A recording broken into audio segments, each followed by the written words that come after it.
The Localvores strawberry workshop, and I think we did one last year, minus the ending with the pizza and the maple syrup infused strawberries on ice cream.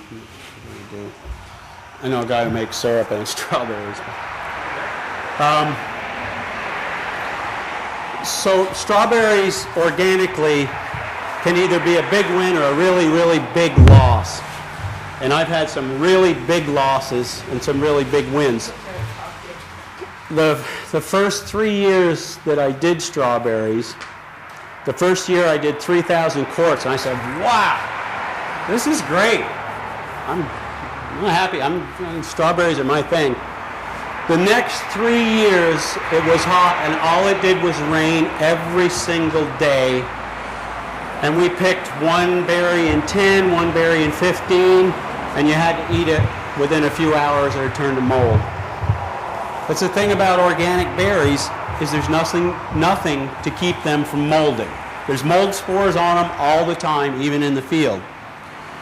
Now they don't do that in the grocery stores because there's some things on them that keep them from molding, and which may or may not have an adverse effect on each individual that eats them. Are they still considered organic? No. A true organic berry in the store is not going to last very long. I think there's some things you can do, like a vinegar wash, a light vinegar solution, but when you get into washing berries, you're introducing water to a fruit that does not like that, and you're beating them up. Once you put water on them, or it rains, the berry is soft, and just handling them a few times can bruise them. That's why sometimes you'll see a bruised berry and several others that look great. It's because maybe that one rolled to another berry when it was wet. This year's been a challenge. We've actually picked berries when they were wet and in the rain, because we have orders for berries, and when you have orders for berries, they're rather unforgiving if you don't show up with the berries. So we actually had to take and put the berries in something that would not totally disintegrate in the field. Like the berry containers are paper. So you can't use a paper container to pick a berry in the rain, or it's just going to dissolve and just... So we had to pick into plastic containers, take them up to the house, spread them out on all the tables, on towels, with fans, and then very gently put them back in the containers and hope that they lasted long enough for whoever bought them to do whatever they needed. So at $5 a quart wholesale, with the losses in the field, we haven't even got into the wildlife aspect, but just being wet and rainy, and the labor of picking them, plus the labor of handling 3 more times, it gets up there. Now we'll get into fun things like what eats berries besides you. We have right now bird netting on everything. For the first 15 years, I got by without bird netting. I got some, birds will come in and they'll slash a dozen before they eat one, or maybe they won't even eat any. They'll just slash them. They go on a mad slashing spree. 2 years ago, the cedar waxwings showed up way, way too early because of whatever happened in the spring, really warm weather early. Cedar waxwings come in groups of hundreds, and they don't scare easy. And usually if you have people in the field, birds aren't a problem. But the cedar waxwing will come within 3 feet of you. So let's say you have 100 cedar waxwings, and each one slashes 12 berries every day. So there's the bird issue. There's the slug issue. Anybody ever picked up a nice strawberry and there's a nice hole on one side and the slug is either in there or not, or it's in your mouth? And I've had years when I have lost 50% just to slugs alone. I haven't had that lately, thank God. I'm not really sure why, but it hasn't been as bad. Squirrels, anybody have homegrown strawberries? Everybody loses homegrown berries to squirrels and chipmunks, and I think it's because there's always trees around their yards. I've seen raccoons eat them. Deer will come through and just eat the leaves off before there's any blossoms. Eat them right off and dig right into the ground. I've had them dig through row covers, put on row covers to protect them from frost, to give them a little extra heat, and to for some protection. And I've had deer come through and eat through the row cloth. And row covers are $600 or $700 a piece. Just shatter them. And then we'll get into the pick your own aspect. Boy. We'll get there. But when you sell a quart, you would kind of expect it to be a little rounded, but I've had quarts come in where they keep falling off, so people keep picking to fill it up again. They keep falling off, and they try and balance it and come in with it. So we lose some there. We lose some to people eating, but to a certain degree, people are going to eat a few berries, but some people will. So there are a few issues and risks with berries. We'll add the freezes, the droughts, the floods. We had floods 2 years ago. Was it 2 years? Mm-hmm. Yeah. Mm-hmm. Floods. Bad news. Can't eat any fruit that's been touched by water. Okay, so the good news. Man, if you put on the internet, you've got pick your own strawberries. Wow. And we had people descend on the farm this weekend for just an afternoon. She posted that on a Friday because we didn't know if we'd have them or when or what, because sometimes it's really tricky with the weather.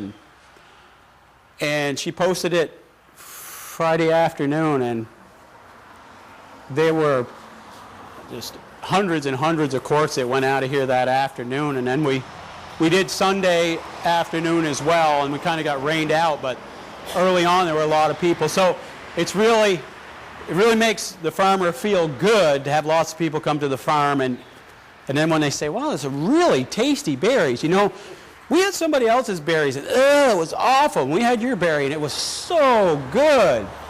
Really? Oh, that's nice to hear. So it makes you want to do it again.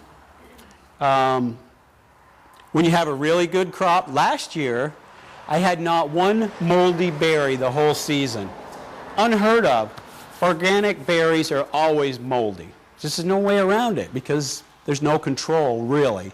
There are organic controls, but they're really, at best, probably a waste of time, in my opinion, in my experience. So the best thing that you can do is to give your plants enough space, to hill them up so they get plenty of air, to keep them out of wet spots, to protect them from freezes, to have irrigation handy.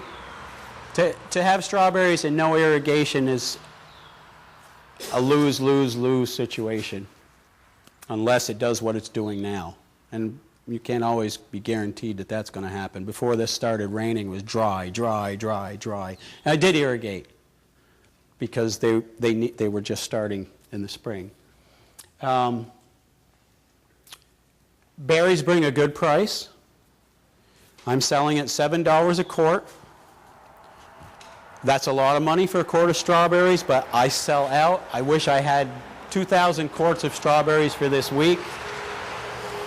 There are health food stores that sell a pint for $8 and sell out.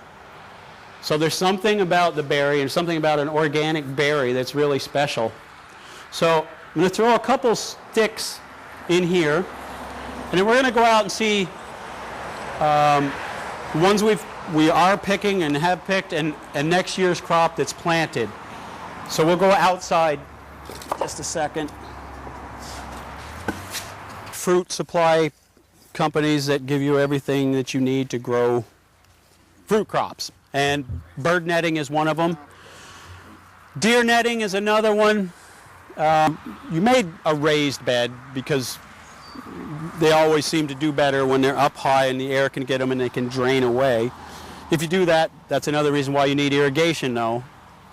So you used to not plant into plastic. You used to plant one single plant every 16 inches down the center of the row. And then you'd walk away from it. Now what that would do is, see if I can find a few, these are all daughters. What the mother plant does, and that's what you've planted, is essentially is the mother plant down the center of the row, is it throws out daughters like this. And it will throw out many, many, many daughters and fill the whole row in. This row is not filled in because it's just mother plants in double rows. And I'll get into that later, but we're talking about the matted row system now. So you can train your runners to all stay within a certain space down the row and fill in that row. You want that row to fill in. So if you see a hole, bring the runner over, push that daughter down. It has roots and it'll fill that space up. And you can make your row any width you want simply by putting the daughters where they need to be. The first year you will take all the flowers. You're not interested in the fruit. The fruit is going to be small at best and very few. So you're interested in next year's production. So you're taking off all the flowers. And that will give the plant a chance to concentrate on its roots and its structural development rather than trying to have a few leaves try and put out a berry. So we plant them down the middle. They will flower in a couple weeks, and that's a kind of a big job picking off all the flowers. So you wait until there's a cluster form and kind of take the clusters. And you'll have to do it 3 or 4 times throughout the flowering season. So you got all the flowers off. Then the daughters are starting to go every which way. You train them where you want them. Then in the fall you have a nice matted row. It's all filled in, lots of berry plants. You won't have to worry about frost. They don't care. They're not making fruit. So we get into November though. It's time to think about putting them to bed. And to do that we put straw over them. The straw doesn't really keep them from freezing, but it keeps the ground from heaving. If you don't put straw on, the ground will heave and rip all those roots right off the strawberries, and you'll have nothing for root for the plants. They'll all die. So we cover it with straw, 4 or 5 inches of straw. That's fine. Or if you don't want to do straw, the row cover will do the same thing. A simple, thin row cover will keep the ground from heaving. But you can't put it on too early in the fall. If you do, and you have a warm spell, your plants will try and grow under it, and they'll get all gushy and gooey and diseased, and they'll die or they'll be severely hurt. So it's got to be cold enough. They've got to have half a dozen nights in the teens to knock them back. Half a dozen nights in the teens. Knock them back, stop their growth, then go on with the straw. Then in the spring, you don't want to take it off too early. You're still going to have a lot of freezes. But usually what happens is about the time to take it off is about the time the straw is thawed. Straw is going to be soaking wet, and it's going to be pretty much ice underneath it. So when that's all thawed down to the berry plants, then you're pretty safe to take it off. That's the matted row. You take it off, they'll start developing flowers in May, you'll be picking in June. The first year you pick, you're going to, after you're done picking, mow them right off to within maybe 2 inches just above the bud. You'll take the leaves right off, The bud is down here. All this is going to be taken off. And it's going to look like you massacred your berries. Like, oh, what did I do? Well, the only thing that's going to happen is you've knocked back the diseased leaves. You're going to fertilize at that point. When is this? After you're done picking. After picking. After you're done picking. It's called renovation. You might even drag some dirt up into those crowns, because the crowns tend to try and push up out of the ground. So if you see that happening, put in some compost or put in some soil. Get those crowns back near the ground. In the second year, you're not worried about the first year. They're throwing out daughters everywhere. They're rooting themselves.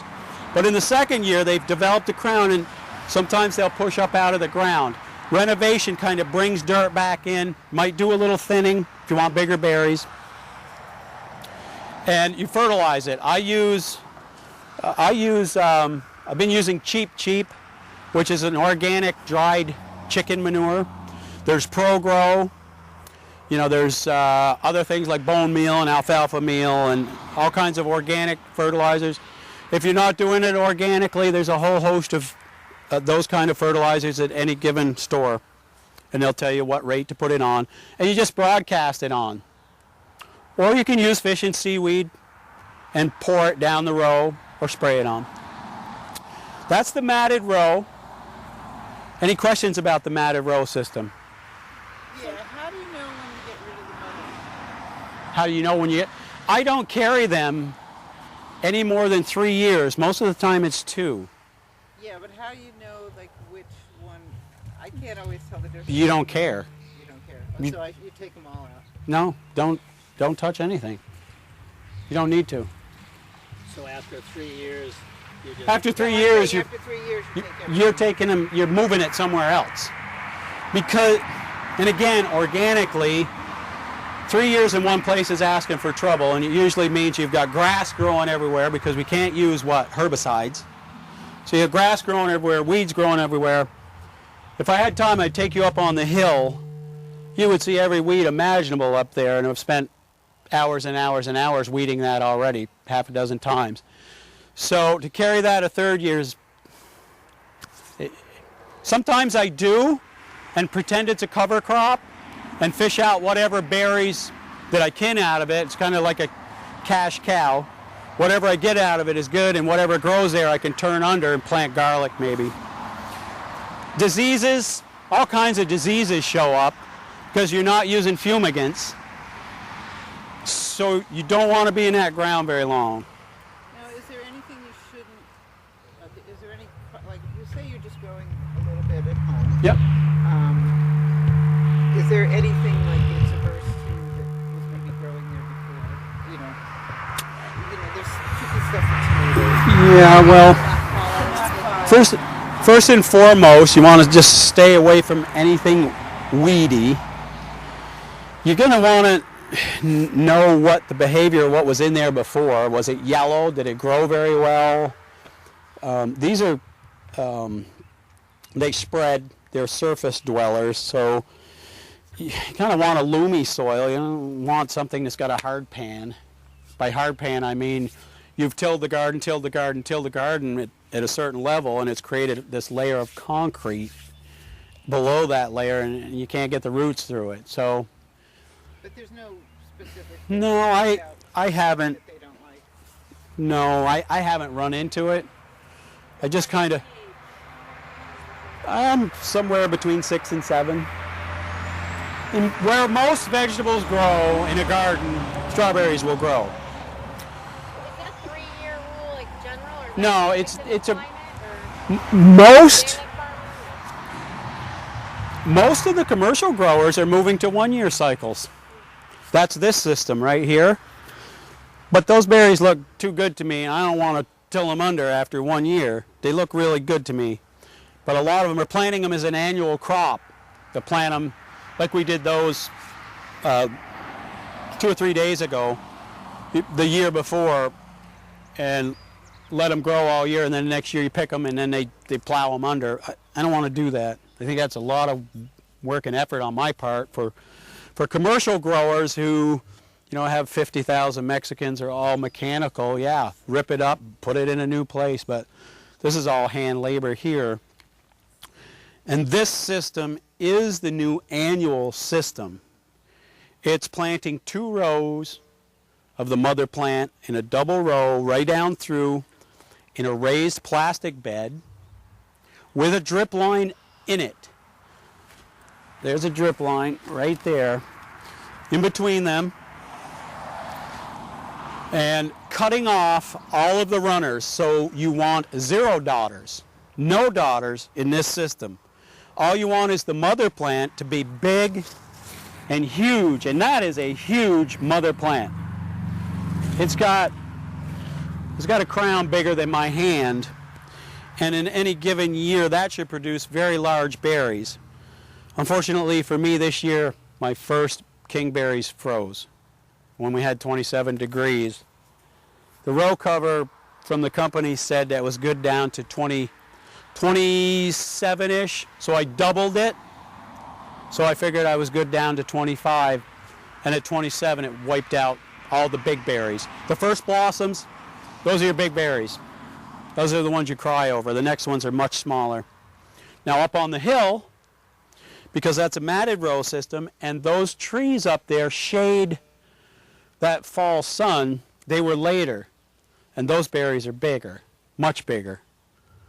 But these would have been big without the frost. So, okay, so we can start right over here. This is these a year earlier. Along the way, somebody figured out that if you had a handle with a long prong on it with a little U on the end, you could lay your berry down with its roots like that, stick it down near the bottom third and just push it down in. Right through the plastic, right down into the ground. So in, up, done. So if you have a person lay them out so the roots are all laying like that, down. You know, you might, when you pull it up, hold the plant up, down, up, down, up. Man, that's fast. So you don't use your daughters? Not on these. However, because I want to keep these, I don't want to plow them under, I'm going to go down through and rip open the in-between of those so that they can set daughter plants. And I'm also, Rip open the plastic. yes, to make the dirt under there available to the daughter plants. You know what the great thing about that is? It's been under black plastic all year, so there's nothing growing under there. It's all been solarized. And I'm going to let them, well, I'm probably going to pull away the side plastic too and hope that they root right along that edge too. And then I'll keep every plant that it makes, and everything I get will be a bonus. So what variety did you choose? What variety did you choose? Sometimes you're at the whim of what's available. I really love Cavendish. I think that is such a super berry. But Cavendish sells out real fast, and I only got a few of those. But Honey Eye is second for this area in Vermont. Honey Eye does extremely well. Some people say that it's not quite as sweet, but it has the flavor. There's people like sweet berries, people like the flavor of a strawberry. There's two different things here. A strawberry can be sweet but not taste like a strawberry. Honey Eye tastes like a strawberry. It almost sometimes is a sweet and sour combination. It's hard to put that into words, but everybody's like them this year. They'll, you know, they said they're really good. Cavendish. There's really early ones. Annapolis, Early Glow. They're very early berries, but they're also smaller berries and they don't yield as much. So if you can wait, plant a berry that's like mid-season. And if you row cover it, put a row cover in or put it in this annual setup, you'll have them quicker anyway. Because those up there, well, I've had late season, mid-season, and early season all blossom at the same time with a row cover. And row covers you can get for your garden from supply houses or wherever, or go online. They'll speed up your harvest weeks, but be prepared to cover them because you're going to have blossoms out when you don't want them out. Amy can testify. You're out at midnight.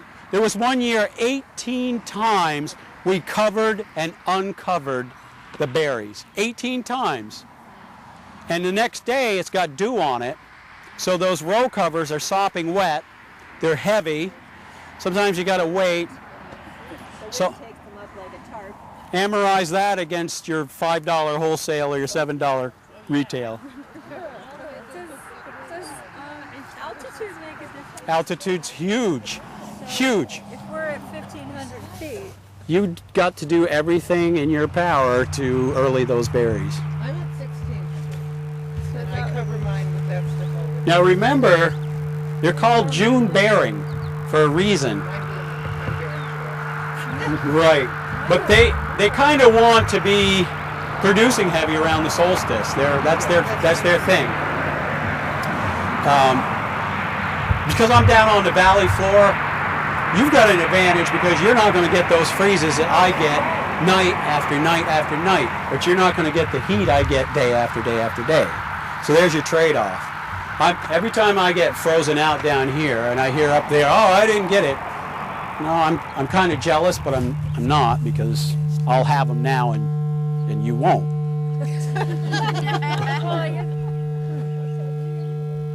and I guess I'm just wondering why you wouldn't take the daughters from your existing plants and replant them. Is it too Tremendously labor intensive. Okay, so if you have a little background garden, you're fine doing that? You're fine doing that. Okay. You're fine, and I've sold them before. I've had people come in and like that third year or the second year I'm done with them.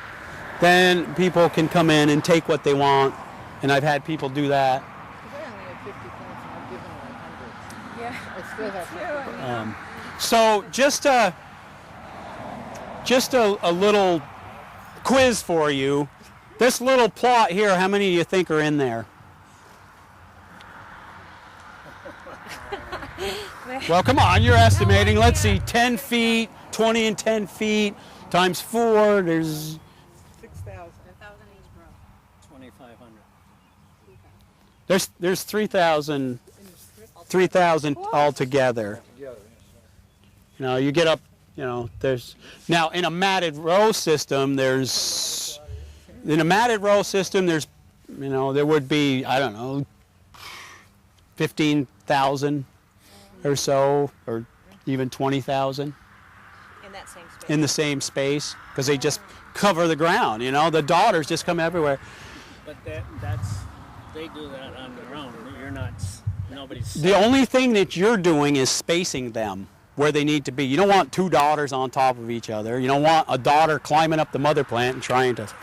So you space them out, you know, have a little pride in your row and say, well, I'm going to make this a completely filled row. I'm going to put this one here and this one here. Sometimes you got to cheat. Maybe grab that one over there and circle around this one.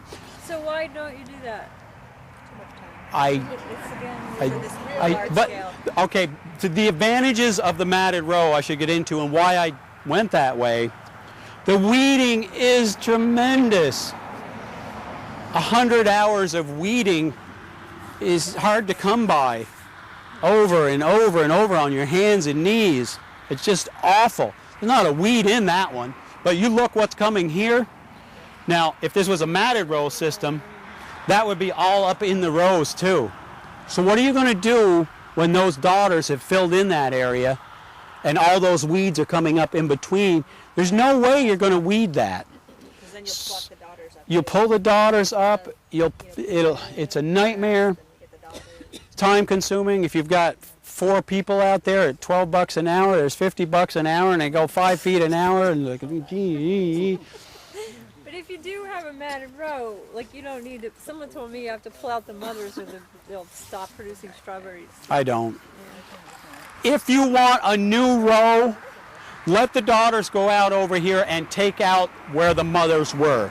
You know where the mothers were because you planted them in the daughters. Now, we had to crawl on our hands and knees And you know how you get those sores with the scissors if you're cutting something that's really difficult to cut? Well, we got waylaid picking corn or doing something else. There's 1,000 other things. Blueberries maybe. And the last third of that didn't get cut as much and kind of got left till last. And honest to God, there was like a 6-inch mat of daughter vines and daughters all over. I bet I threw out 1,000 pounds of daughters. It was horrible. Horrible. So no matter what, we're going to do something different with that. Any questions about these two methods? Advantages and disadvantages. The advantages over here should be less weeding, bigger berries, less mold, because there's a space in between, less mold, easier picking. They're all, most of them right out on the side where you can see them. These, no plastic. Plastic is an issue. Sooner or later, you're going to have to get it out one way or another and do something with it. They keep saying that they're going to recycle farm plastics. Yeah. They never do. I got a big pile of it. What do I do with it? So Okay. is that about where you want your crowns? Yes. There's a drip line in the center. I want about a foot of space. Some people, Height, what's that? in terms of the height of the crown. I think they have pushed up some. You kind of want them just a little above the plastic, the crown. And they've pushed up out a little bit. So more like in the soil rather than the plastic. They pushed up out of the soil, some. Yeah, plastic's an issue, but it's kind of hard to be early, or it's kind of hard to do certain things without the whole plastic thing. Hence the greenhouses, and the 4-season can't be done without some sort of mitigation. Dave, just to clarify, this new bunch of strawberries is the same setup as this one Yep. next one. It's the one up on the higher. Is the old way, and that is one solid mass, and No plastic. no plastic, but weeds. And there are thistles in there. Anybody ever weed thistles? That's nasty. They're not fun to kneel Uh, on. Is that the main reason for the plastic? Keep down the weeds, or keep? No. It's to, it keeps it, they'll grow faster. It'll keep your fertility from leaching. With all this rain we've been getting, the leaching has been awful. That's one advantage of the hydroponic, is everybody's trying to place hydroponic against organic, which is better. With the hydroponic, I don't lose a molecule of fertility. This way, with these heavy downpours, everything that I put in is just, whether it's compost or seaweed or fish emulsion, anything I put on this soil is going to go south. And so, in this case, the water's just going on the plant and down into the hole. For the Now, most part, more, right? the good thing here with the plastic is I can, most of whatever I put in there, which is compost, wood ash, pro-grower cheap, and a cover crop that preceded it. You want to go inside? If we got another 45 minutes, do you want to do like question and answers?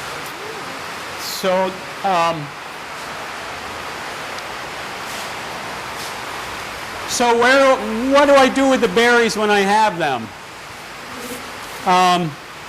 I can't keep the berries out on this table. People come in, I try to bring out a flat, they're gone. I bring out a flat, and then it really gets bad when people come and take the whole flat. And it really gets bad when they take 3 flats. Well, that's good though, isn't it? Well, no, because there's this struggle between wholesale and retail. We have restaurants, we have caterers that do weddings, we have stores, there's commitments. So the struggle is between the retail and the wholesale and trying to provide for both. And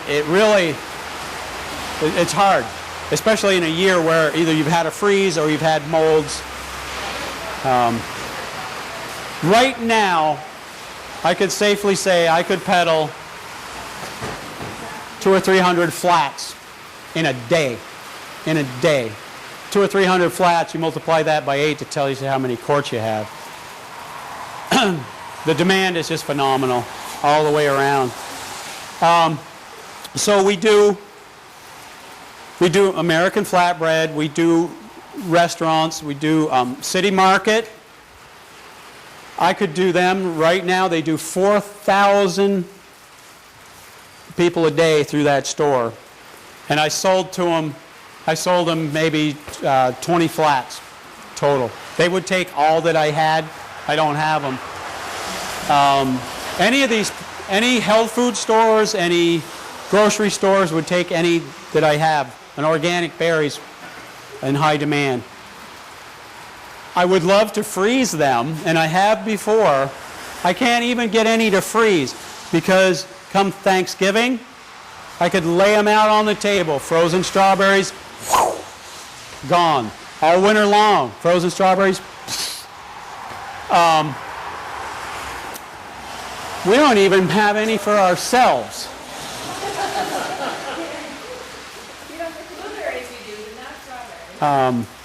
They're just a really high demand crop and a really risky crop at the same time if you want to do it commercially. If you're a home gardener, it's got to be a piece of cake because you have the time to do what you need to do to take care of your berries.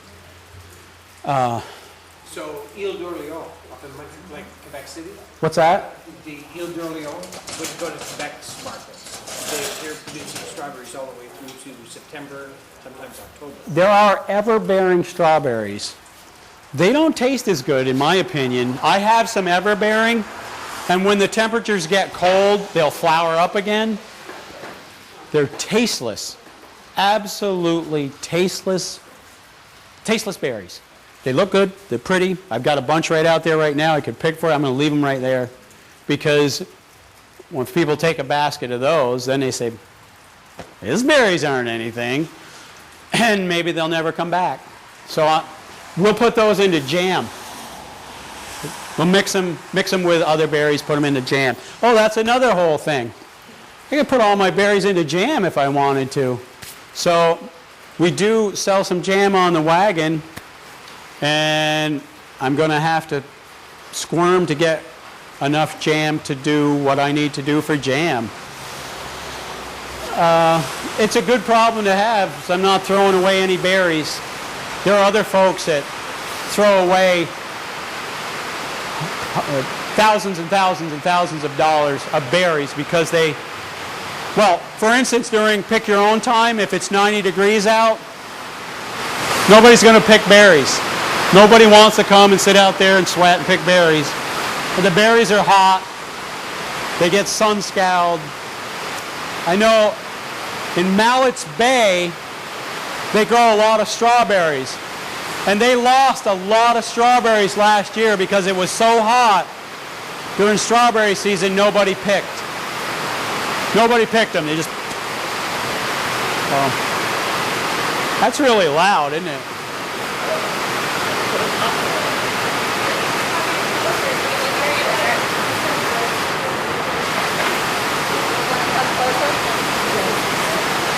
I wonder where my heat sensor.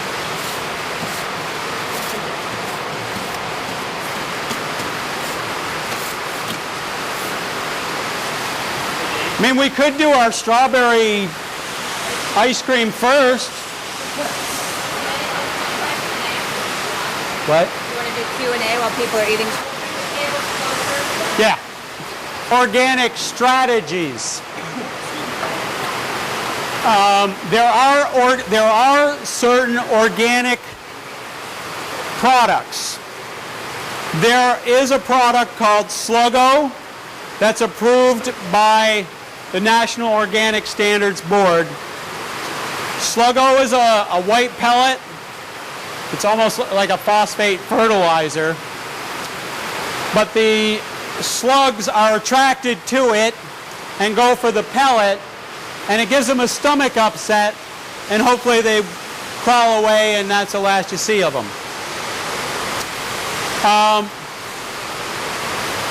Row covers. Row covers are probably my biggest pest deterrent. There is a pest called, oh geez, tarnished plant bug. Tarnished plant bug. It goes into the bud and drills a hole in it. Anybody ever seen button berries? Little button-shaped berries that are hard and flat and tasteless. That is a tarnished plant bug, and it happened up at Flatbread last year because when he comes out and you got blossoms everywhere, you'll end up with just a bunch of buttons. They're useless. You might as well walk away. So how do we get rid of that problem? Some people will use some organic sprays. It's kind of useless as far as I'm concerned. They're really kind of useless. And anytime it rains, it's gone anyway.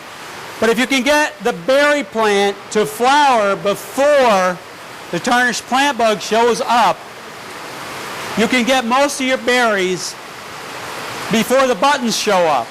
So that's what I do with the row cover. I push them to get them early before the plant bug cycle, and then then the season's almost over by the time you get the buttons. So that's probably the best way of doing that, and that's probably the biggest problem, is that bug. There are, the newest came from California, spotted wing esophagus, something like that. It took 6 years to get from California to Vermont. It is a fruit fly, but this fruit fly, where most fruit flies go for bruised, damaged fruit, this guy has a saw blade attached to its rear end. It goes for the biggest, best, nicest fruit and saws a hole through that fruit membrane, sticks a straw into the center of the berry, and unloads, I don't know how many hundreds or thousands of eggs into the center of the berry. Strawberries, blueberries, grapes, apples, whatever else is out there with soft tissue. It looks fine. The berries look great. You take them home, put them in the fridge. A couple days later, guess what? Maggots are crawling out all over your refrigerator. It's a horrible, horrible, horrible pest. The best thing you can do here early is have an early berry. They're experimenting with that. They found that it prefers yeast. It prefers yeast to a berry. So if you can have yeast traps in your home garden, you can probably do that easier. Yeast traps, they'll go into that and they'll get into the yeast and can't fly out of it, or they get trapped. Yeah. With slugs, you could use beer traps. Copper wires, they won't cross a copper wire because there's some electricity in that copper wire even though it's not plugged in.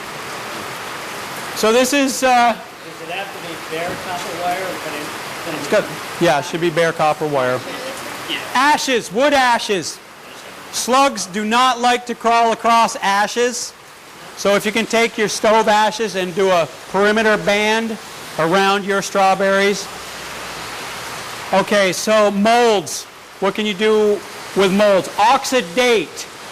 Oxidate is an organic, Armory-approved spray for anything that produces molds. It works very well.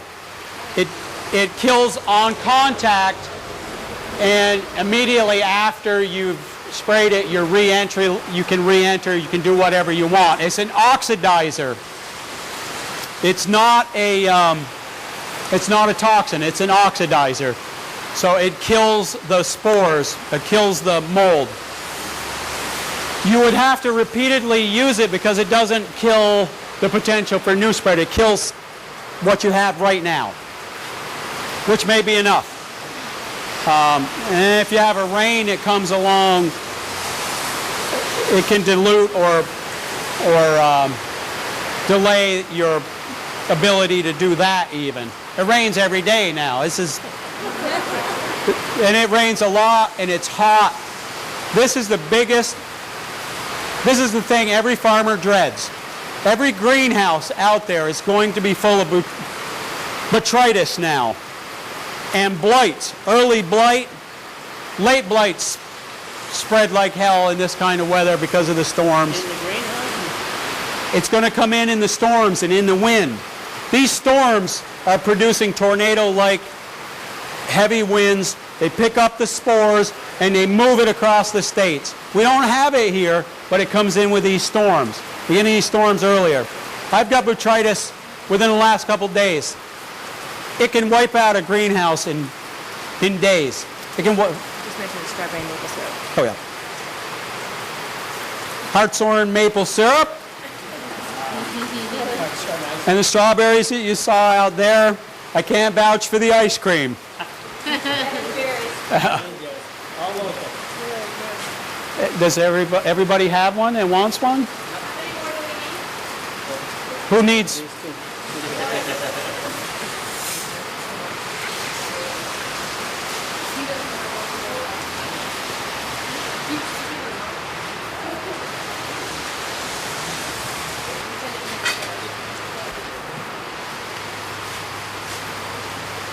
How much did it cost? Way more than it was budgeted for.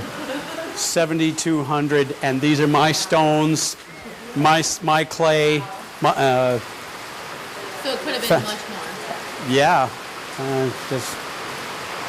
I've seen ovens this size built for $2,500, but this here costs almost $1,000, just a smokestack. That's kind of a different way to move smoke rather than a big fan that are like, I don't know, they're $10,000, $20,000 for those fans. But this is a chimney effect because it's high. And it doesn't need to be this big. I mean, how? No. We want to bake bread, some bread and muffins, and we want to do some pizzas.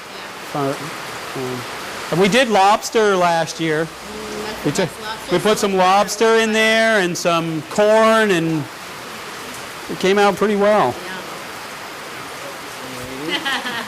Does everybody have one? Do you have one? We shared one. Well, you can have your own. Right now we're having trouble enough just with the lettuce, but it's one of the things that we can do, and we can do that in January or February. And how awesome it would be to have tomatoes and peppers and cucumbers and strawberries and beans and melons in January, which... Or just looking at some of the Dutch sites on strawberries, where they're producing like for an October month. Some of the Dutch sites Yes. are talking about producing for like October months. Yep, you can manipulate your times. And you're going to have to supplement with light. So you're probably going to need a renewable energy range to bank some electricity.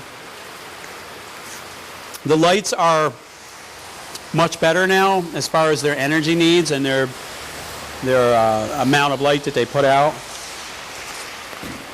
So, I mean, that's what we're going to have to do is supplement light in the wintertime if we're going to grow here. And to do that, we're going to have to figure out ways to make that affordable. And one is they've got better lights now that use a lot less electricity. And the ability to bank some solar for winter. Right now there's so much light, it's almost too much light for the hydroponics.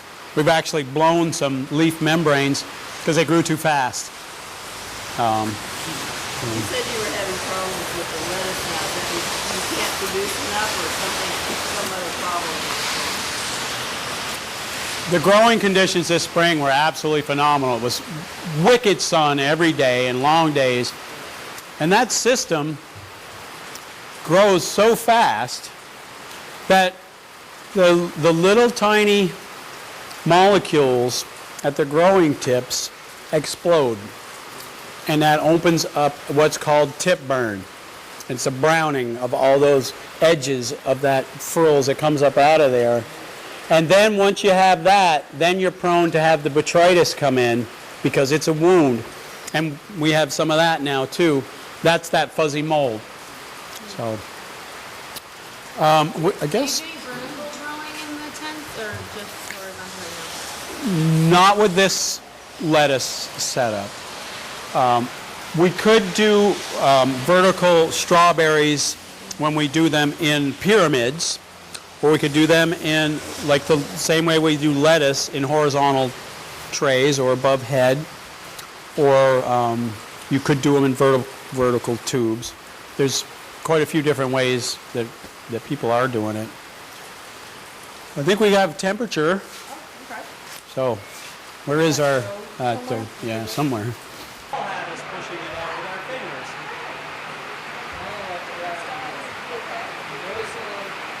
Remember, this is a 10-inch peel.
Stick it in the middle?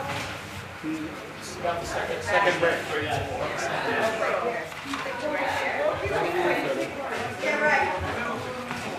It's too far.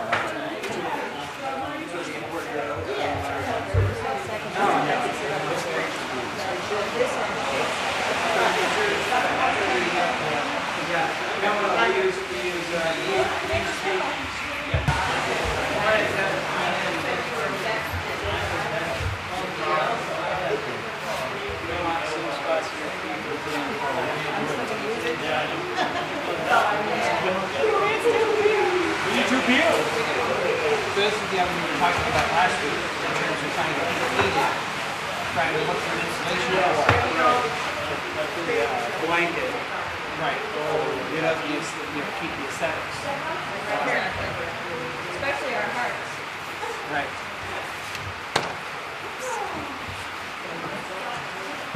Can I use one of these?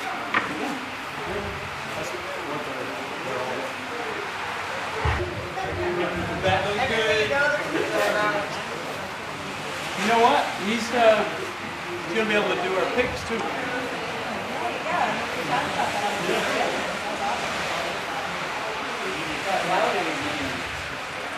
Melanie's going to, the boys, one of the boys had a farm party, farm worker party.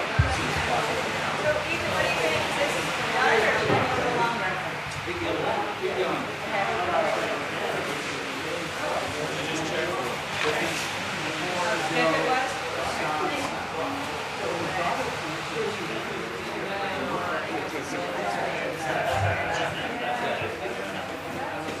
So where would they put that on this board? And then we got the paper plates.